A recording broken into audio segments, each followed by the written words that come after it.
Les Américains l'appellent vélo des montagnes. Ici, on dit plutôt VTT, qu'importe, en France, le marché s'envole et atteint des sommets. 4 millions de pratiquants aujourd'hui. Tiens, voilà qui intéresse les stations de ski. On va au télésiège, on va au sommet des crêtes. Et après, ça file. Sur le domaine skiable des Portes du Soleil, on peut maintenant pédaler sur plus de 150 km. Des sentiers que Claude Tissot connaît par cœur. Il a participé à leur balisage. Tout le versant de gauche, c'est le versant de Montrion. Le matin à bonne heure, on peut voir même les chamois dans les pentes qui sont dessous. On a cherché, on a fait des erreurs, parce qu'il y a des chemins qui sont absolument impraticables en vélo. Là, on sait qu'on n'y retournera pas. Et puis, bon an, mal an, on a réussi à faire mettre en route les remontées mécaniques pour les vélos. Et attention avec les piétons. Évidemment, en montagne, il y a aussi des randonneurs.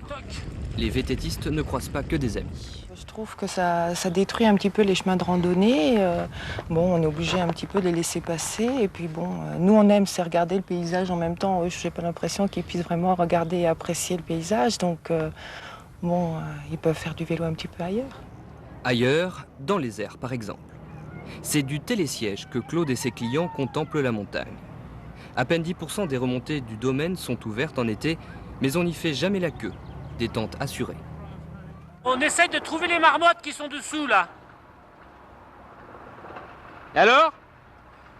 Difficile à voir, hein, elles ont le couleur des pierres. Tiens, il y a un trou, là. La formule fait des adeptes et des émules. Un tourisme est né. Ça fait 4 ans que je viens tous les ans.